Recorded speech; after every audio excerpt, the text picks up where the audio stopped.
Hello everyone, this is Remlace from 40k Theories, and welcome to the January edition of the Patreon Q&A videos.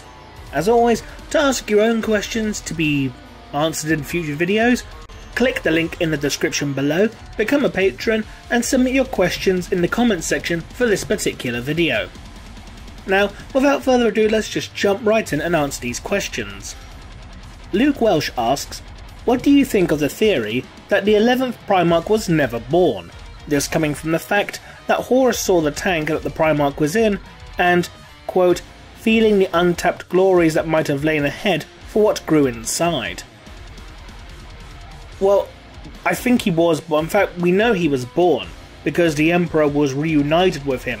If I recall correctly off the top of my head, he was reunited just before the Emperor was reunited with Corvus Corax.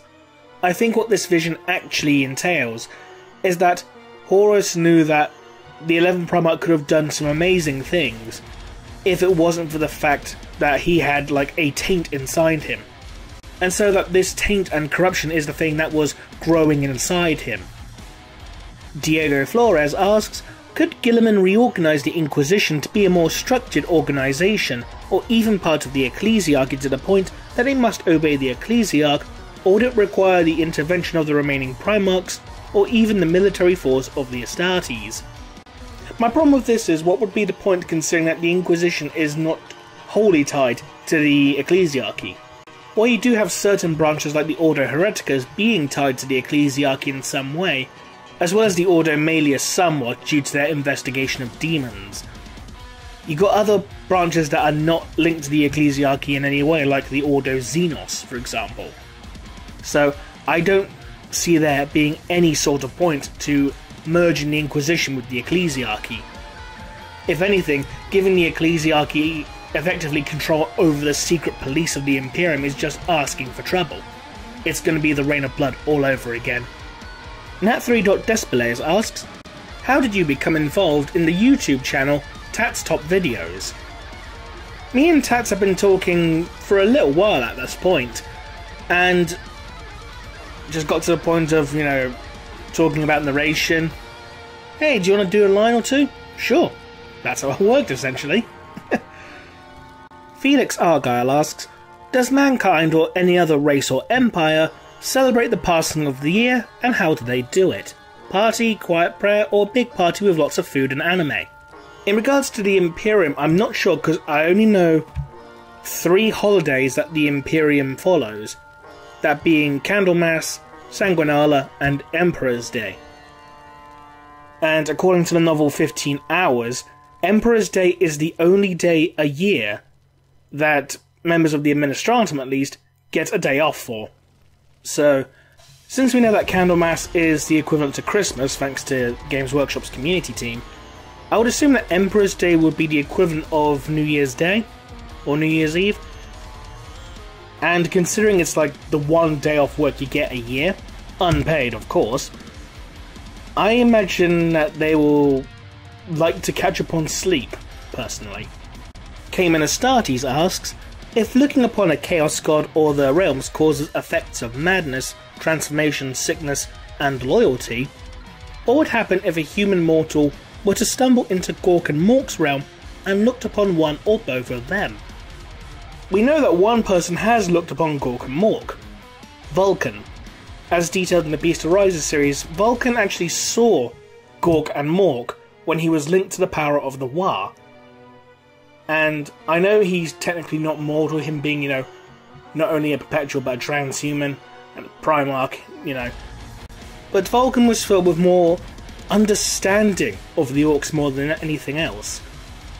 So I think it'll be easier for humanity to look upon the Orc gods than the Chaos gods, because the Orc gods are just big orcs. There's nothing supremely cosmic horror Lovecraftian about them.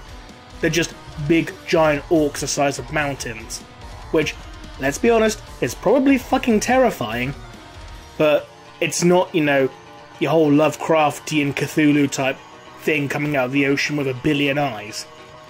Austin Horner asks, who would win in a question-off between Tzeentch or Cyberdon? Oh, Cyberdon, definitely. And not just because I voice him. Cayman Astartes again asks, Lord Gilliman has allowed Core to use the gene seed of one traitor legion, preferably one of the more unstable gene seeds to add challenge, to prove that the traitors were corrupted by choice, not genetics, by making a Primaris chapter of them. Core has tasked you to choose a gene seed to watch over while this test is underway. How would you go about proving the worth of these Primaris traitor marines? I think that would depend more on which gene seed was chosen. For example, if it was, say, the Word Bearers, I would send them to accompany an ecclesiarchal military force, something like, the Sisters of Battle, or maybe like the Black Templars. I know they're not ecclesiarchy, but they still worship the God Emperor, so the same situation would apply. And just give the ecclesiarchal force standing orders that if you get the faintest whiff of heresy about them, purge them. Simple as. In regards to other gene seeds, again, this is something that could be a topic for a video all by itself, which I might actually very well do in the future. Brent Feast asks, since you're part of an Ordo Minoris, which Chamber Miliment do you primarily call upon when needed? Or is there another Imperial force that heeds the call of the Ordo Theoreticus? Stay tuned for the next episode of the Quest for Knowledge series. You might just find out. Mark Hayfield asks, what class of ship would you want to use as a Lord Inquisitor of the Ordo Theoreticus? Again, stay tuned for the next episode of Quest for Knowledge. You'll find out. And the last question, Zero Hits asks, Happy New Year, Remlays! Of the traitor forces, is there one you actually like or is your favourite, and why? Also, I really dig that army of Triptychon Titans. Well, thank you. And yes, out of the traitor forces, big Night Lords fan. As some of you may have seen, I started doing a video series called Building My Legion, where I assemble and paint up my Night Lords army. In fact, I plan on doing some more videos for that relatively soon in the future, so stay tuned. And that concludes this month's edition of the Patreon Q&A. As always, these questions are asked by Patreon supporters.